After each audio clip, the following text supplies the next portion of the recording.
But here's the thing, right? I guess you're like an anti-Zionist Jew or whatever you are. The Yes. bottom. Have you been to Israel? I'm just curious. Yes, we spoke recently, maybe forget, but yes, I've been to Israel. Yes, Have you been to the West Bank? parts of it, but not as extensively as you have. You told me about your time in Hebron, and yeah. Right. You've been to Israel, you've been to the West Bank. So you have this thought that you think that Israel's committing a genocide in Gaza. And can I ask why? I don't know. Well, hold on. Can we focus? I'll get to that, but I No, I want want to to just know ask you more why. about the warrant first. Because this whole thing is you're basing your idea that you think Netanyahu should be arrested because you think there's a genocide in Gaza. I'm really curious why you think there is. I read through what's been made public of the arrest warrant, and I think it's honestly, I think it's fairly conservative what they're accusing him No, no, of. what I'm no, I'm I forget I that. didn't use the G side word, and I don't want to get into the semantic debate about No, whether no, it's I a. want to know. I want to know why you think Israel. Listen, let me tell you something. Let me tell you my thoughts on this. War is terrible, right? And just let me finish before you, and then I promise you can respond. I really want to know why you think this. I'm really curious. War is terrible, right? I used to when I first got on social media because for a long time I didn't have a smartphone. When I first got on social media, it was during the Syria war, and I wrote about the Syria war. Like I had 500,000 followers on Google Plus. Google Plus had zero censorship, like zero, like less censorship than X. I had these contacts. I believe they were Russian, and they used to send me. I mean, I didn't know who they were, but I believe they were Russian. They used to send me videos. We're talking. The Syrian war makes H group look like angels, right? What I saw was just beyond horrific. I can't even describe what I saw. It was just, it makes this war look just like nothing. Syria was just so horrific. Anyways, putting that aside, after that, I wrote about the Yemen war. Okay. I lived also through the war in Iraq, the war in Afghanistan. The point is, war is tragic, horrific. It's unbelievably bad. Any war. Okay. What I'm trying to say to you is that I have read extensively on the war in Gaza. Okay. I've read tons of military experts' analysis on it. Okay. Many military experts have written that, from all different sides, that Israel is using more precise boom booms than any other military in the history of militaries, which they can't use all the time precise boom booms because no military can afford that. And it's not available to any military of the weapons they've been given to use. Okay. Also, when it comes to urban warfare, Israel's using the most precise and the best urban warfare in the history of any urban warfare. And that's been written by people in the American military who are military generals and military experts, right? People who are analyzing this, right? Yes, it looks gruesome and it looks awful because it's war. But the thing is, this war is being fought the best it can fight of any war. But the thing is, all wars are fought gruesomely and badly and awfully because they're war. And that's the way war operates, right? Because war is just awful, right? And no war is good, and every war is going to have tons of casualties, and tons of civilians are going to die because that's the way war is. And yes, you have these awful rogue soldiers that are doing terrible things because those soldiers are going through shit. I'm not excusing that behavior. I always say the IDF should just kick these soldiers to the curb and put them in prison. But the thing is, the IDF is like between a rock and a hard place between, like punishing these soldiers, not punishing them. What do we do with them? Do we keep them? Do we not keep them? We need more soldiers. It's a really tough situation. So I would hate to be the commanders of the IDF. I don't think anybody wants their job. Even everybody claims they could do it better. But the bottom line is that, they're doing the best they can in a bad situation, and everybody's judging them, and everybody's pointing fingers on them, and everybody's saying that they're doing the worst job in the world. But I don't see people that could probably do it better than them. But everybody claims they can. But we're all just keyboard warriors, not military experts. And the military experts are saying they're the best, doing the best job possible. So I don't know. What do you think about what I just said? Well, there's a lot that I could say about that. Well, You go said ahead. you Go said ahead. they're I'm going to listen to you. I'm going to be quiet. I'm going to listen to what you have to say, but I want you to address that and not address anything else. Just address what I said. okay. You said that that like these gruesome unalivings and these mass civilian casualties are things that happen in every war. Something that doesn't happen in every war is intentional starvation of a populace. And that is one of the things that I have a question, that is one of I'm gonna follow up. Hold on, hold on. I just have a clarifying question. What is your proof that they're intentionally starving this populace? Well, first off, it was deliberately announced on October 8th or October 9th by Yoav Gallant. Hold on, Gilad did not. Fuel, electricity, food, or water. Ben talk.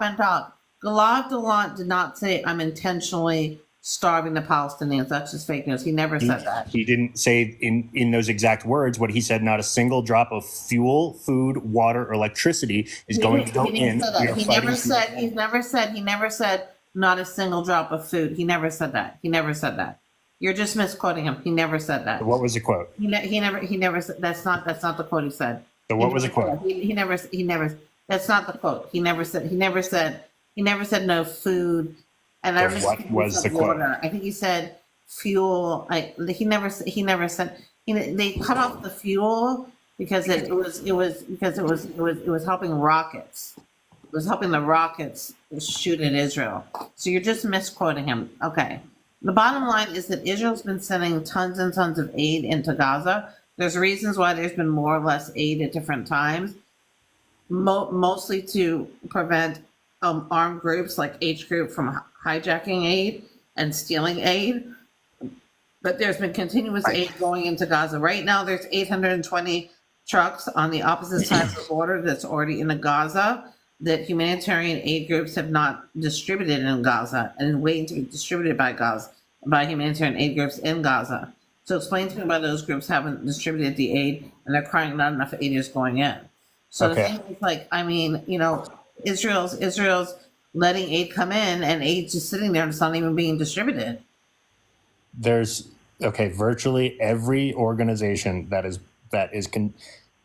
tasked with distributing aid or delivering aid into Gaza does not support that narrative that you just said. That is Israel's narrative. I can literally pull up the Kogat, it's Israeli intelligence. There's 820 trucks sitting on the other side of Gaza. I mean, isn't Kogat an Israeli intelligence media? It's not Israeli intelligence. It's the people who man these borders, and the aid goes in through them, and they can't lie about the numbers of trucks. These are the official truck numbers. I mean, they're not going to lie about the numbers of trucks that are inside Gaza and coming into Gaza. These are official numbers. They're not. They're not going to make up numbers off the top of their head and just publish them. But you're ignoring the numerous organizations that have said that they're deliberately being blocked by Israel by delivering food.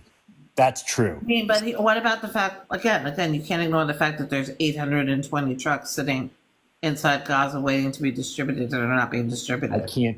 I can't respond to that specific number of trucks. What I can say is that throughout this entire war, aid organizations have been saying that they have been blocked from delivering food by Israel. Aid is consistently going in. I mean, there's hundreds of trucks going in a day. They've also been attacking aid workers like they did with the... What about H Group attacking trucks and... recently... trucks? There was 98 trucks, armed trucks, stolen the other day by armed groups in Gaza. What about that? Do you care about that? Yeah, of course I care about that. I just think you are ignoring... That was the largest looting of aid trucks in a long time. 98 trucks stolen, and the UN aid trucks stolen the other day. Do you care about that? Do you only care about when Israel, accidentally? I don't know why you would imply that I don't care about just because I'm criticizing Israel that you no, think because Israel doesn't purposely target aid workers, but H Group and other they've been documented doing just that. They absolutely have done that on multiple occasions. No, the thing is, you seem to think you know the intentions of everybody because you seem to be a mind reader and you think Israel purposely. You're the one saying that they have benign intentions all the time. Huh? What? Why do you think that they only have benign intentions and that any civilian death is just an accident? I have a question. How many IDF soldiers do you actually know? There are several who I went to high school with. Okay. Do you think they were bad people? Yes, yes, I do. One of them in You went to one of high them school with them, so you went to high school with them. and Hebrew So school you with knew them. them in Yeah, high school, so you knew them before they went into the IDF. yeah, yeah. Okay, so as high schoolers, they were bad people. This one I have in particular in mind. Yes. Okay, so you didn't like him in high school. No, it's not that I didn't like him. I think he was a violent, sadistic person even before he went to the IDF. Okay, so he was a I knew him violent, since consistent childhood. high schooler. So you didn't like him in high school. So you didn't know him while he was in the IDF. So you knew one I violent, didn't go there consistent with him. high schooler. And then there were So, stories okay, that came about. Okay, so putting that aside, that was kind of a bad question. He went off the. Yeah. Anyways, so you don't know. So you didn't know anybody. So you don't know anybody who's currently serving the IDF. I think one of the ones who I went to high school with did No, go so back. you don't know anybody you've never met an I'm active. telling- You've never met an active IDF soldier. Is your answer? Okay, when I went to Israel, I did. When you went to Israel, so for like a day, you met an active IDF soldier. In what context? I went on Birthright before I. She went on Birthright, Yeah. and you met in a good setting. You met an active IDF soldier. Yes. Okay, so they were nice to you. Yes. Okay, good. Okay, all right. What does the fact that they're nice to me prove? Okay, all right. Just I'm not a Palestinian child, so I'm not you're the one. not a Palestinian child, so you're assuming all IDF soldiers are mean to Palestinian children. I didn't say all. Maybe there are some who aren't are mean to them, but I think my experience in dealing with Israeli soldiers would be very different as a Palestinian than as an American Jew. I mean, listen, I think you have a little bit of, I don't know what your issue is, but I don't know, like, I was telling you, and then you said you weren't going to interrupt, and then as soon as I started, you interrupted. Go on, since we got sidetracked on the, Okay, on the starvation, yes, because that's one of the allegations in the ICC warrant, the arrest warrant. They're one of the crimes they're charged with is the crime of starvation, deliberately withholding food and also medical supplies into Gaza. The other one is targeting there's tons of civilians. medical supplies going to Gaza, by the way. You guys need to look at Kogat Online, which is, they're the people who like manage the Palestinian territories. And they have the figures, they publish them daily, almost daily, on how many trucks are going in. Like literally, it's just like they're posting numbers like every day. So like you can go if you want the numbers, just go on their Twitter account and just the numbers are there. Just go look at the numbers. Yeah. And will the Israeli Air Force allow those supplies to be delivered into a hospital? The Israeli Air Force? What is the Israeli Air Force? Well, I mean, will they get bombed if they actually try to deliver them? Listen, I don't speak for the Israeli Air Force, but I'm just if a hospital has T people and weapons and tunnels under it, I'm assuming it's going to be raided or attacked by the Israelis because they have to get rid of T people, tunnels, and weapons. See, there you go again in terms of claiming to know that the Israeli intentions, but when I ascribe any intention to what Israel does, that's what's happened, right? When the hospitals had, tunnels, weapons, and T people, and it's been raided by the Israelis, right? Because according to the Geneva Convention, if a hospital, a religious institution, a school, a building, anything has those things in it, it automatically is able to be attacked because it then becomes a military institution. So, and Israel's job is, when I'm not done yet, Israel's job is to get rid of H group. And if H group and the other T groups in Gaza, if a T group is making a hospital its command center or hiding its T stuff inside that hospital, it's gonna take care of that situation because it's got to get rid of all that stuff. It's unfortunate for the Gazans that these hospitals are used for T command centers. I feel bad for the Gazans because I would want my hospital to be a hospital. It's very unfortunate. You know that one of the hospitals, the hostages were literally being held there. I mean, it's very sad. I feel for the Gazans. I feel because they need hospitals. I feel for them. I listen. As a mother, as someone who cares about Israelis and Palestinians, as a human being, I feel so bad for the Gazans that their hospitals, that their schools, that their as an ex-Muslim, their mosques, their homes are being used by the H group for these things. I read a very upsetting article written by Gazan, who now lives in not England, somewhere in Europe. He wrote about the fact that his house, if there's tunnels underneath it, become a target for not only H group but also the IDF. And then one day he found a tunnel under his house, and he's like, "Oh shit, here it is. Now I'm a target." And that's the reality. Like, if you are become in this situation as a Gazan, you become a target for everybody. H group, the IDF, and unfortunately, H group puts people in this position, and that's what becomes of their house and their family. They then become a target, and it's very, very, very, very sad, because that's the reality. And H group doesn't care about the Palestinians. They don't care who they martyr, in order for their cause, and because they want people to be unalived. It's good for their propaganda. I think what you and other defenders of Israel do is... Listen, don't call me, listen. I am a defender of what's right. Okay. I am pro-Israel, pro-Palestine, pro-peace, pro-truth. What your problem is that you're very one-sided. You only see Israel wrong. You haven't both sides are wrong enough to know what my problem is. Sir, both sides are wrong in this. No side is innocent in this. The Israelis have made mistakes, and the Palestinians have made mistakes. So for you to always be like Israel, and not see anything wrong in what the Palestinians have done, like the Palestinians are angels, and like they're white as snow, and they've never done anything wrong in their lives, and like Israel is just pure evil, and Netanyahu is Satan Yahoo, as they call him. It's just not living in reality. It's just not factually correct. Can you deal with what I'm saying, not with what you imagine me to believe? That's the way you're talking. That's what you sound like. If I played recording of this and people listen to you, that's literally what you would sound like. If you want me to criticize Palestinians, I will. I'm asking you about Israel. I wanted to ask you about the ICC warrant. That doesn't mean that I don't have room in my head for other things. Okay. You're very, very angry. You sound very angry. I'm sitting here very calmly. Okay, I'll calm down. You sound very upset. Like, it's 3:00 in the afternoon. Maybe go, like, relax or something. All right. Well, I'll relax. I'll be calm with it.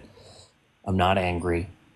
Trust me, we're Jewish. This is not at a high level right now in terms of angry discussions. Okay, so I don't know. I don't know what your Jewish family is like. Mine. This is we're keeping it pretty even keeled at this level. Okay. Listen, I have Italian family. They spend all day screaming at each other. But with all due respect, I just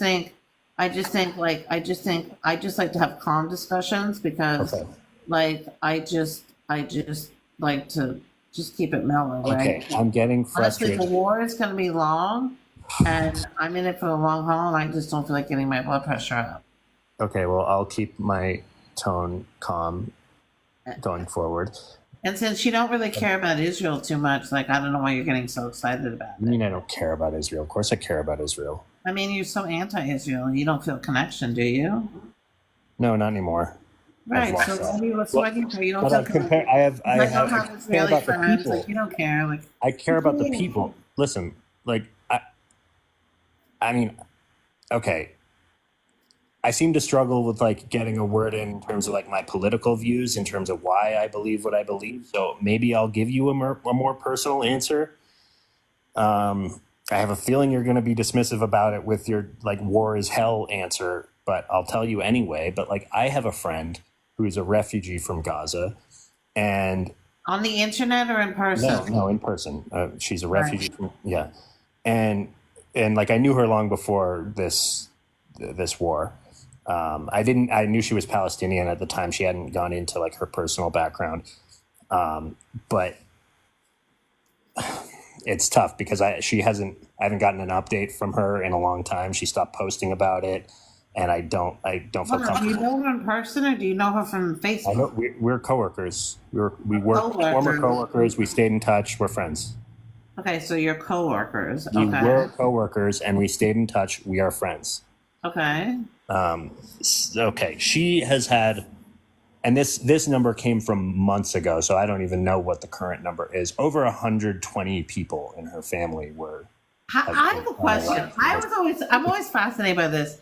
How Gazans have so many family members. Listen. Okay, listen. Okay, listen. But being talk, no disrespect to anybody, right? Okay, if you have 120 family members, right? No, let me finish let me lay my point before I'm done. Okay, how many of these people are you actually close to, right? Okay, we're talking. This must be like third cousin removed or third cousin by marriage. Being talk, I'm not done yet, right? Okay, how many of these people? Okay, I'm as someone who's talked to Palestinians, I know how this works, right? Because I've had people tell me like, this was my cousin. I've never met them, but they were like my cousin, or they were like my third cousin or my fourth cousin. Like, sure, maybe it's 120 family members, but maybe like 50 of them she's never met, or like 40 of them she's never met, or like 30 of them, or like 60 of them, they're like fifth cousins or fourth cousins. Because I'm telling you, they're all related. Like it's the same thing in the Jewish world, right? Like a lot of people have like a lot of people they're related to, and maybe they've met them once, but like that's the thing. Like, I mean, how close are these people actually? Like, how many of these 120 people does she actually know, and how many of them are like fourth and fifth cousins, or by marriage or whatever? I'm just saying, like, I mean, I'm just pointing out to you, like, when you talk about 120 relatives, like, how many of these people, like, does she actually meet on, like, you know, like, whatever, like Eid or Christmas, whatever she celebrates? I'm just saying, I'm just pointing out to you that, like, I doubt that she's close to all 120 of these people. Okay. I'm just pointing out to you that I've actually talked to Palestinians that have been like, my cousin got like unalived by the IDF. I'm like, well, which cousin is it?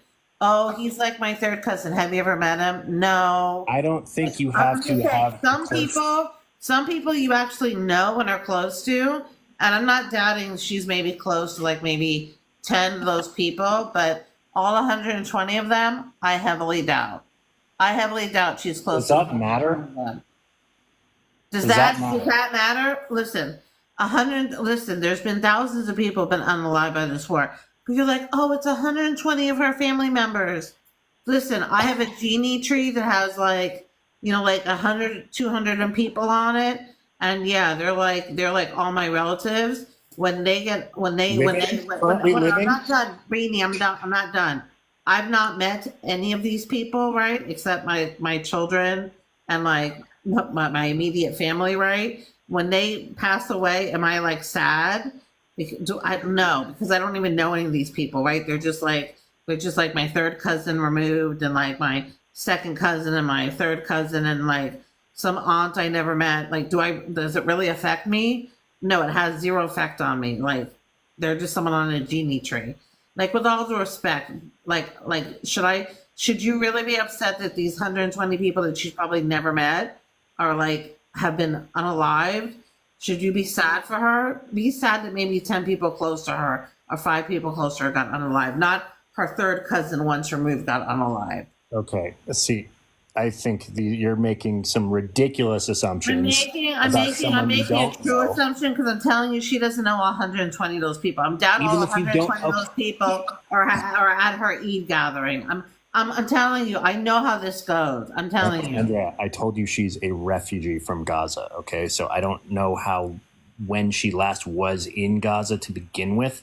So yes, that's true. There might be some distance between her. Even if she was from Kentucky and all her relatives were in the United States, I'm telling you, she doesn't know 120 of those people. I'm just pointing out to you that that's how it works. I'm telling you, all my relatives, all those people in my genie tree are literally like mostly within like the United States, and I don't know any of them. I'm just pointing out to you that I get what you're pointing out. You've made your point. Okay. I think the fact that this is your initial reaction to your first reaction to me saying that I'm just who's had 120 people. I'm pointing out to you that, listen, it's sad that 120 people die if they're innocent civilians and they're not T people, assuming that they're all innocent civilians. That being said, of those people, Like for her tragedy. If she was close to 10 of them, very sad. The people she didn't know, not so sad for her. Okay. No, I just think you're being very dismissive in a way that I don't think you would about violence in the other direction. No, what I'm saying to you, same thing for an Israeli, right? For anybody, right? If they don't know the people, not so sad for them, right? Sad for people get out alive, but if you don't know them, not so sad for you. For anybody. In my case, too. If I don't know my relative that got alive, not so sad for me. Sad for somebody else who knows them, not so sad for me. I just told you, if someone on my genie tree who I'm related to, if I don't know them, why is that sad for me? I don't know the person. I just told you for myself, same thing. I said for me, for my own relative. Because it's your blood. I don't know what to say to that. I mean, okay, like why would I'm trying to point out to you for anybody, for you, if you found out your fifth cousin once removed was unalive and you never met them and they were just someone on your genie. Do you know what genie is? It's like this genealogical thing. People connect their trees. Yeah. You found out someone named like Meredith, Jean, Goldstein got unalive and she was like your sixth cousin once removed by marriage and you just found out one day and her birthday was like January 6th, 1945. Would you be sad right now? Okay, if one old distant relative passed away by natural causes, then by anything, would you be like so distraught and so upset? If it was homicide, that my reaction, and they were being massacred by the dozens, I would not have this detached reaction that you're. You need to, dude, like with all due respect, like honestly, like you don't even know this person. Like, listen, I do know like this when person. A celebrity dies. It's like when a celebrity gets unalive. It's like, oh my god, like dude, you don't even know. Like listen, tragedy happens all around the world. Listen, there's unaliving in Congo. There's unaliving in Sudan. There's unaliving in like. Listen, shit happens all over the world. The world is a sad, tragic place. I'm sad that Palestinians are getting unalive too. But what I'm saying to you is if it's someone that I don't know, I can't personalize it because I don't know the person. I'm sad that they got unalive because it's sad when people get unalive, but I can't personalize it because it's not someone I know. But it's sad that they got unalive. You're assuming she only knows 10 of them and that the rest maybe are 20, maybe 20 or 30 of them, okay? But does she know all 120? Doubtful. Okay. What you're also doing though is if you're dismissing this in a way. Can we move on? I'm not dismissing it. I'm saying it's sad for her. Okay. So on October 7th, what did you say? I'd like to move on for this. This is ridiculous. When I'm saying it's sad for her, for the people she knew. It's sad for like in general, for people getting unalive who are innocent civilians in general. Can we move on for this? Because it's sad to see your bloodline being wiped out. Whatever, sixth cousin removed, bloodline, like whatever. What is that even her? Like that's her sixth cousin. All right. Well, I'm just saying. Can we move on? 120 people is like really distant. Sure. But go ahead. Unless you're claiming she has 120 sisters. But go ahead, move on. Let's move on from this ridiculous argument. Okay. Well, you interrupted me within 2 seconds of saying it, so I didn't even get to make the argument. You're like so angry. You're like so connected to this because you have the Gazan coworker with 120 relatives. Okay. Jesus. All right. I will just say I brought it up because I know as a Jew that if that were happening in Jewish families on that scale, we know what word we would use to describe it. And my God, here we go with World War II distortion. Bye. We don't do World War II distortion here.